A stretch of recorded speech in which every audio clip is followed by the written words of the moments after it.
Hi, Denise of Ingleside here, Denise Bruce of Ingleside. And this is my Emily's New Moon book that belonged to my grandmother, Mary Livingston. And that's her handwriting inside. It's a very old book that I tried fixing myself when I was a teenager with duct tape. Big mistake. And I'm reading chapter 14, Fancy Fed. Fancy Fed. In October, and we're right here in front of New Moon in Malpeque on Prince Edward Island, also called Fox Point.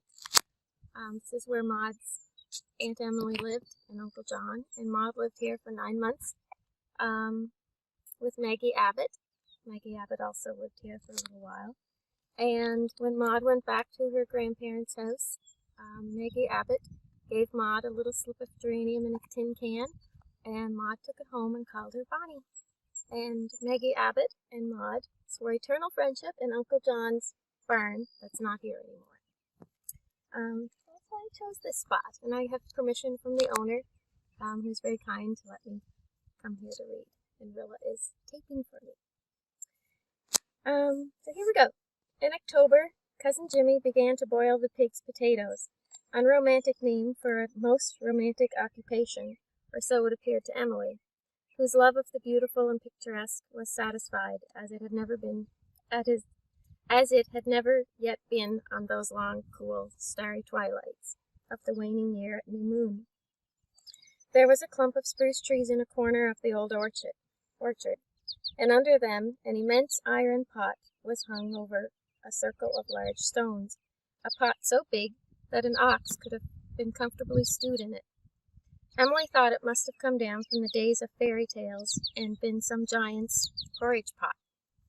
But Cousin Jimmy told her that it was only 100 years old, and old Hugh Murray had had it sent out from England.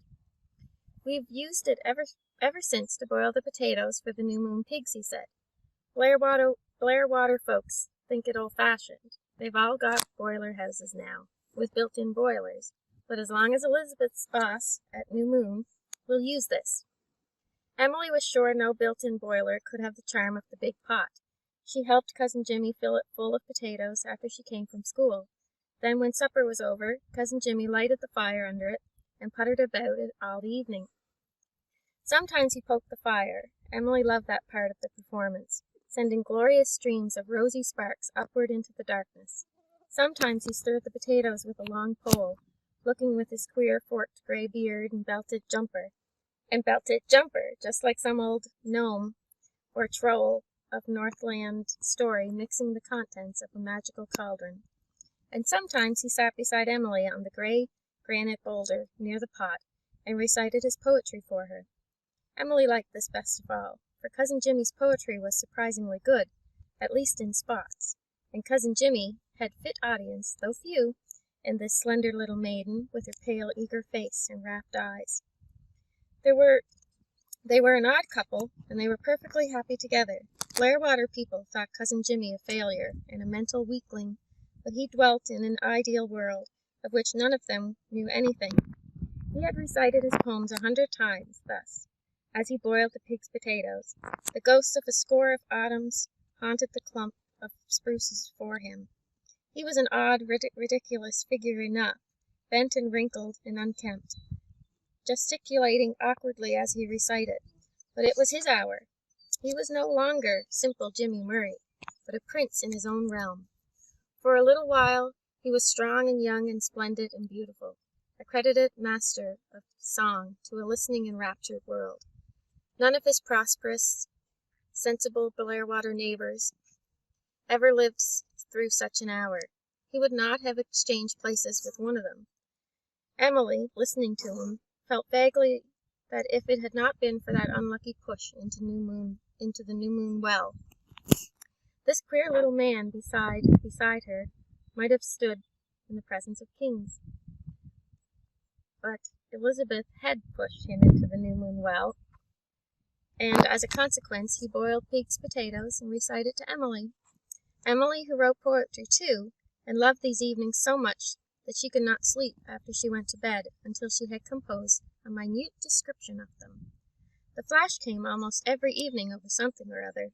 The wind woman swooped or purred in the tossing boughs above them. Emily had never been so near to seeing her. The sharp air was full of the pleasant tang of the burning spruce cones Uncle Jimmy shoveled under the pot. Emily's furry kitten, Mike the Second, frisked and scampered about like a small, charming demon of the night. The fire glowed with beautiful redness and allure through the gloom. There were nice whispery sounds everywhere. The great grey big dark lay spread around them, full of mysteries that daylight never revealed, and over all a purple sky powdered with stars.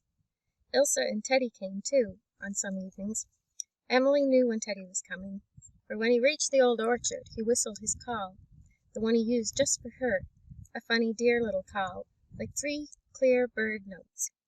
The first just medium pitch, the second higher, the third dropping away into lowness and sweetness, long drawn out, like the echoes in the bugle song that went clearer and further into their dying. That call also always had an odd effect on Emily. It seemed to her that it fairly drew the heart out of her body, and she had to follow it. She thought Teddy could have whistled her clear across the world with those 3 magic notes. Whenever she heard it, she ran quickly through the orchard and told Teddy whether Cousin Jimmy wanted him or not, because it was only on certain nights that Cousin Jimmy wanted anybody but her. He would never recite his poetry to Ilse or Teddy, but he told them fairy tales, and tales about the old dead and gone Murrays in the pond graveyard, that were as queer sometimes as the fairy tales stories. And Ilse would recite too, doing better there than she ever did anywhere else. And sometimes Teddy lay sprawled out on the ground beside the big pot and drew pictures by the light of the fire, pictures of Cousin Jimmy stirring the potatoes, pictures of Ilse and Emily dancing hand in hand around it like two small witches, pictures of Mike's cunning little whiskered face peering around the old boulder, pictures of weird, vague faces crowding in the darkness outside their enchanted circle. They had very wonderful evenings there, those 4 children.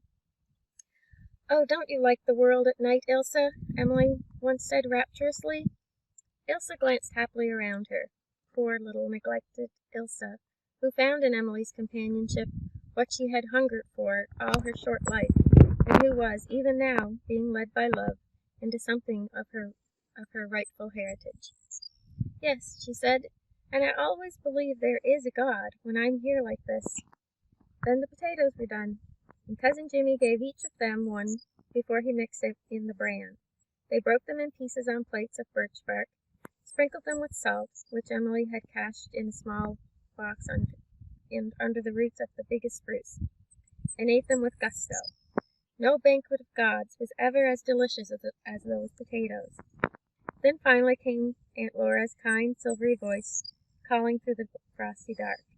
Ilse and Teddy scampered homewards, and Emily captured Mike II and shut him up safely for the night in the New Moon doghouse, which had held no dog for years, but was still carefully preserved and whitewashed every spring.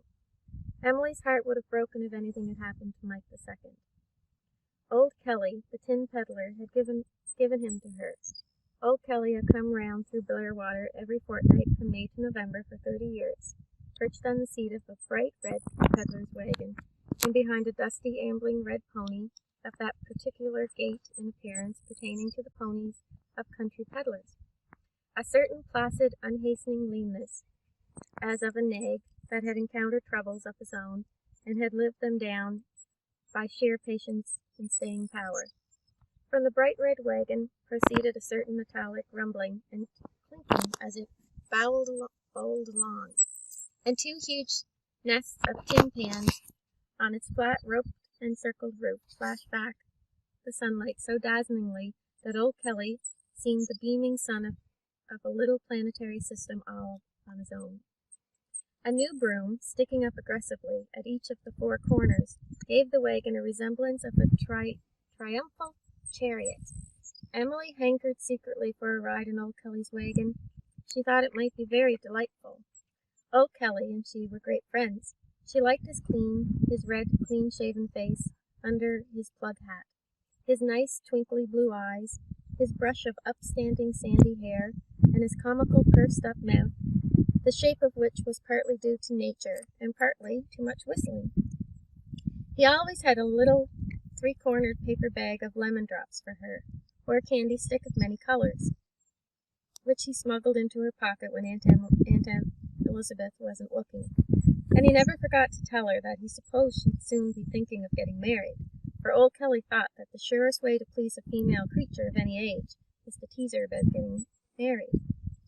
One day, instead of candy, he produced a plump gray kitten from the back drawer of his wagon and told her it was for her. Emily received the gift rapturously, but after old Kelly had rattled and clattered away, Aunt Elizabeth told her they did not want any more cats at New Moon. "Oh, please let me keep it, Aunt Elizabeth," Emily begged. "It won't be a bit of bother to you. I have had experience in bringing up cats, and I'm so lonesome for a kitten. Saucy Sal is getting so wild running with the barn cats that I can't associate with her like I used to do. And she never was nice to cuddle. Please, Aunt Elizabeth." Aunt Elizabeth would not and did not please. She was in a very bad humor that day, anyhow. Nobody knew just why. In such a mood she was entirely unreasonable. She would not listen to anybody. Laura and Cousin Jimmy had to hold their tongues, and Cousin Jimmy was bidden to take the gray kitten down to the Blair water and drown it. Emily burst into tears over this cruel command, and this aggravated Aunt Elizabeth still further. She was so cross that Cousin Jimmy dared not smuggle the kitten up to the barn, as he had first planned to do. "Take that beast down to the pond and throw it in, and come back and tell me you've done it," said Elizabeth angrily. "I mean to be obeyed. New Moon is not going to be made of a dumping ground for old Jock Kelly's superfluous cats." Cousin Jimmy did as he was told, and Emily would not eat any dinner. After dinner she stole mournfully away through the old orchard, down the pasture to the pond. Just why she went she could not have told. She felt that she must.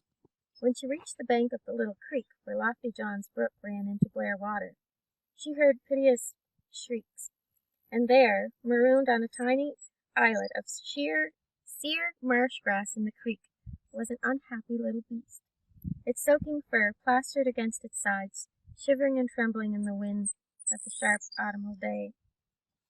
The old oak bag in which Cousin Jimmy had imprisoned it was floating out into the pond. Emily did not stop to think or look for a board or count the consequences. She plunged in the creek up to her knees. She waded out to the clump of grass and caught the kitten up.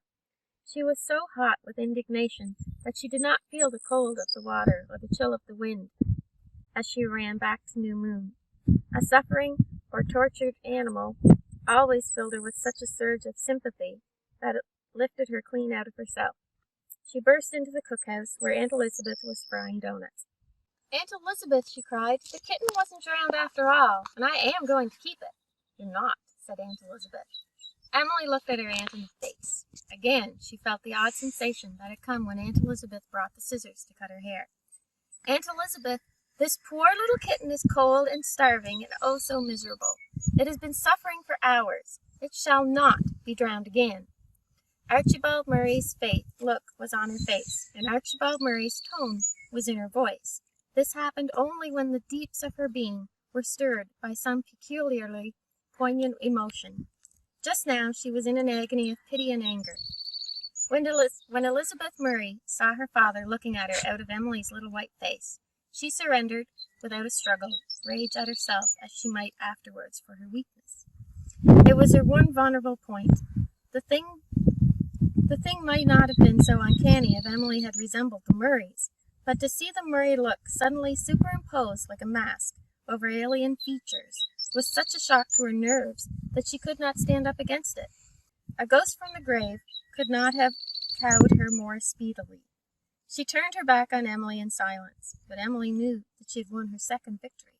The gray kitten stayed at New Moon and waxed fat and lovable, and Aunt Elizabeth never took the slightest notice of its existence, save to sweep it out of the house when Emily was not about. But it was weeks before Emily was really forgiven, and she felt uncomfortable enough over it. Aunt Elizabeth could be a not ungenerous conqueror, but she was very disagreeable in defeat.